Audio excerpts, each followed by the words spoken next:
hadir di sini, wabil khusus jamaah sholat zuhur berjamaah Masjid Lipo Karawaci. Mudah-mudahan kita semua selalu dalam lindungan Allah Subhanahu wa Ta'ala. Amin ya rabbal alamin. Hadirin jamaah taklim Masjid Lipo Karawaci, satu hari seorang ulama besar berjalan melewati sebuah pasar.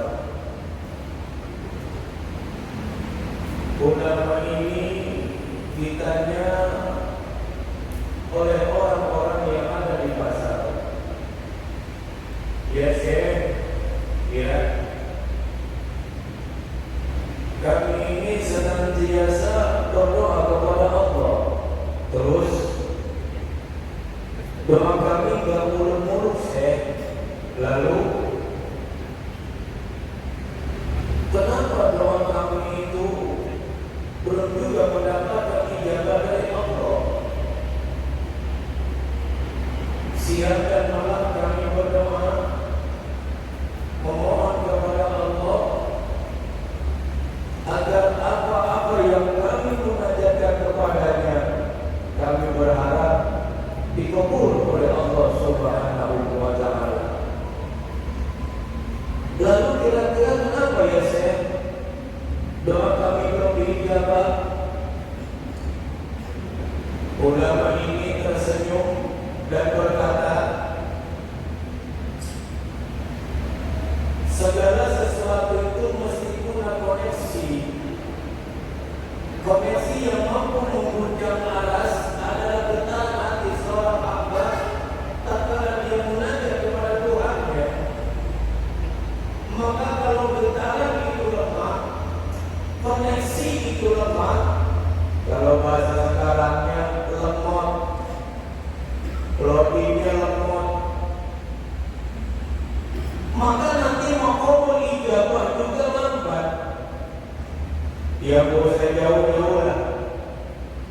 Seperti kita punya HP, kan kalau diisi kuotanya besar kan kencang banget tuh HP.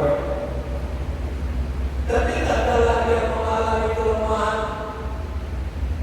entah memang pulsanya sudah kritis atau umpama keadaan cuaca mengganggu sehingga koneksi itu menjadi lemah.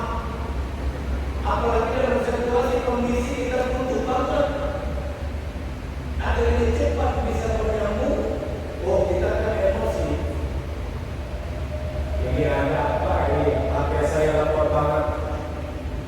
Oh, ternyata umpama cuaca atau umpama di sekitar itu tidak ada towernya umpama, sehingga kalau di pedalaman itu mesti naik ke tempat tinggi.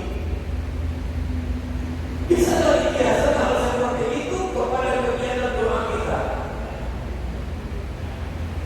Maka kalau koneksinya lemah, dengan hatinya lemah, maka mengguncangkan aras Allah pun ya lemah pula.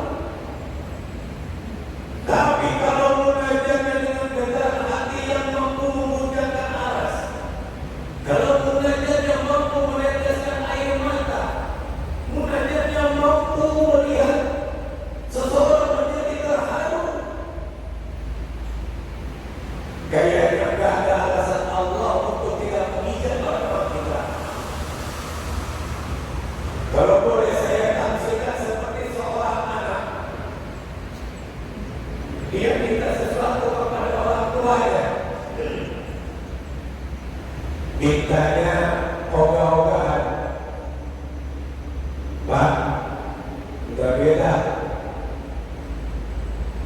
Dan orang tuanya kan bisa mendengar, bisa tidak permintaan dia. Tapi kalau si anak itu pertama dia cari momen waktu yang tepat. Bapak pulang jam 5 malam, kondisi lagi capek banget, tanggalnya tanggal tua, anak minta beli HP,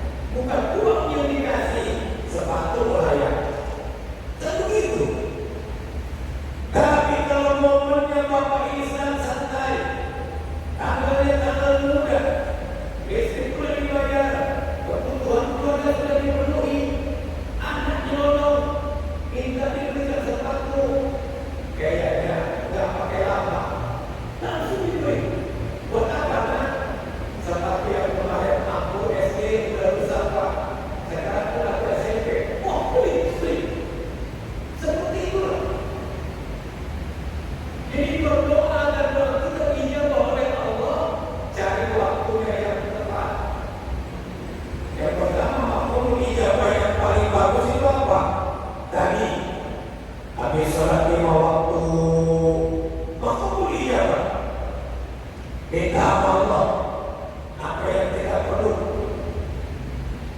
Jelasin mintanya. Jangan berdoa kayak makawan. Ya Allah, ya Allah, ya Allah. Kau tahu apa yang aku mau. Amin. Ya Tuhan tahu, tapi kalau berbahasa begitu seolah-olah melecehkan Tuhan. Ya bakal semua. Ya Allah, ya Allah. Saya pengen punya rumah. Kalau bisa rumahnya tingkat 2. Enggak apa-apa, nggak ada motor juga, yang penting ada motor 3. Terus kalau bisa jangan pojok banget, berada depan pinggir jalan. Kalau bisa sih ya dekat masjid, ya Allah, supaya jauh daripada. Enggak apa-apa, enggak apa-apa. Menjelaskan permintaan kita kepada Allah itu ciri bahwa kita serius dalam berdoa. Jangan seperti tadi, ya Tuhan, kau tahu apa yang aku mau. Lah, kata Tuhan yang mau apa? Kita. Yang pertama momennya bagus yang sholat 5 waktu. Yang kedua, orang sedang tidur bangun tengah malam, sambungan lagi sepi, ada sedikit yang sedang nyambung, bangun di situ, ungkapkan seluruh kebutuhan dan hajat kita. Gak usah malu sama Tuhan. Kenapa? Karena kita hambanya yang fakir. Nah, ketika mendapatkan penjelasan dari ulama ini, masyarakat Basrah yang ada di pasar itu paham bahwa pertama yang menjadi getaran kepada ijabah adalah kita. Tak kalah hati ini nyambung dengan Allah. Lalu bagaimana agar hati kita nyambung dengan Allah sehingga Tuhan juga jadi apa? Maka kata ulama ini yang pertama adalah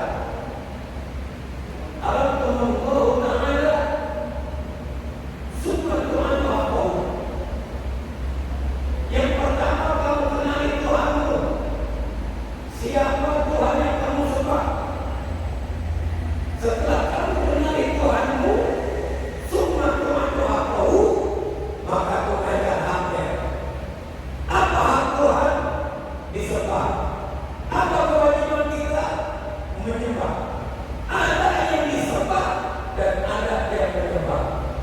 Allah Ta'ala summa Tuhan hakku. Kenali Tuhanmu, kemudian tunaikan haknya, karena hak dia adalah kewajibanmu. Kalau kau menuntut hak, pengen dijawab, sementara kau tidak menunaikan kewajibanmu, kayaknya sih bertemu sebelah tangan. Persis kayak orang gak pernah kerja di perusahaan tersebut. Tanggal kemudian dia datang, bos gajian. Kata bos, ini sopo ini. Tahu-tahu minta gajian. Didapat karyawan tidak ada. Gak pernah bekerja di sini, tapi minta gaji. Sopo ini. Kan begitu, Pak. Makanya terkadang maaf bahasa kasarnya Tuhan capek dari kita. Tuhan hari ini masjid, nggak ada sedang kita. Tuhan hari ini musola, nggak ada sedang kita. Kami ada di majelis ilmu, nggak ada juga sedang kita. Ini kata Tuhan itu orang di mana itu? Mengaku sebagai hambaku, tapi di tempat-tempat kewajibannya dia nggak ada. Maka jangan salahkan Tuhan, jangan sujud kepada Allah. Kalau umpama doa kita tidak dijawab atau lambat dijawabnya, boleh jadi kita susah mencari Tuhan. Dan gampang kalau kita pengen dekat presiden, caranya gimana? Ya pakai protokol presiden. Pengen berjumpa dengan gubernur, ikut aku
bidatihi wa sifatihi wa amalihi. Itu Allah. Allah adalah Al-Zat, Al-Wajibul Wujudi, yang wajib ada. Itu Allah. Jadi saya ulang, ini maaf suaranya ada habis karena habis panen bulan Maulid. Allah itu Al-Zat, Allah itu Zat. Al-Wajibul Wujudi, Allah itu wajib adanya. Keyakinan. Yang ketiga, Allah itu Al-Mustamilu bi sifatil kamal. Zatnya Allah tersifati oleh seluruh sifat kesempurnaan. Yang keempat, wa munazzahun an kulli nafsin. Sifat Allah bersih dari seluruh perkara kekurangan. Baik bizatihi wa sifatihi wa af'alihi, itu adalah Allah. Jadi jangan sampai kita menyembah tapi kita tidak tahu siapa Tuhan yang kita sembah. Jangan sampai kita ibadah tapi kita tidak tahu siapa yang kita ibadahi.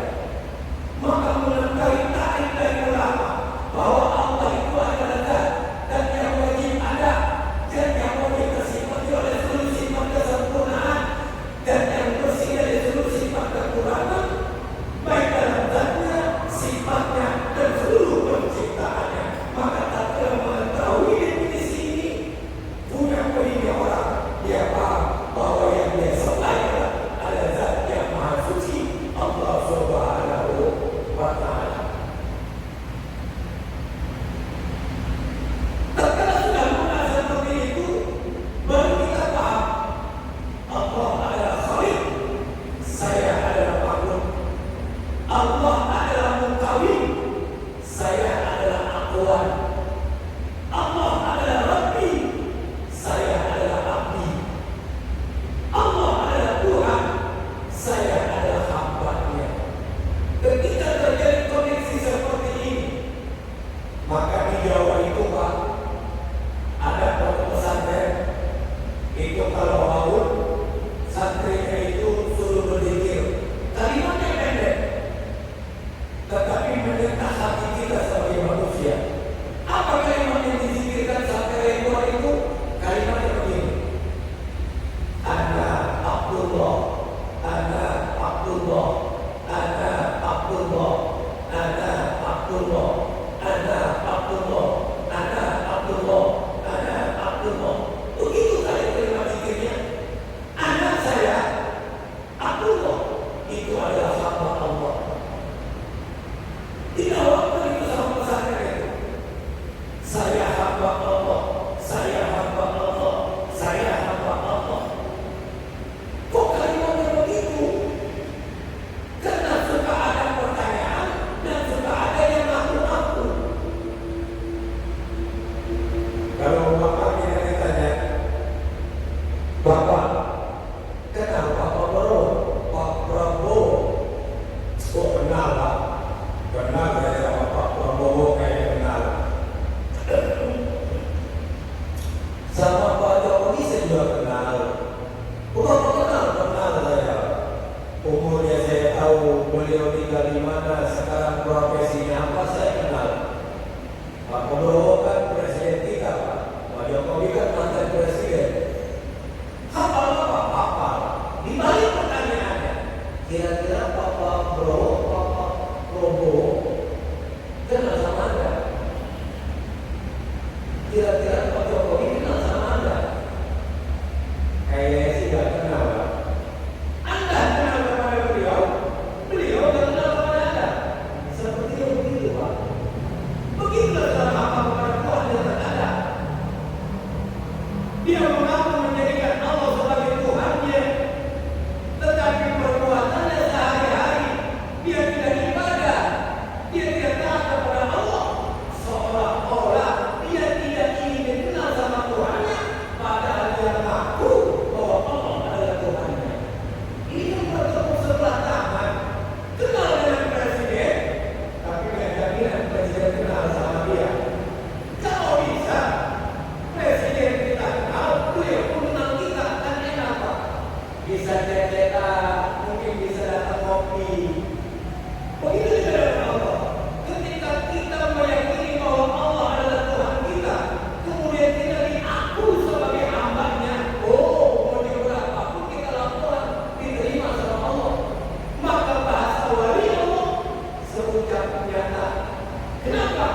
udah membangun hubungan terlebih dahulu sama Tuhannya.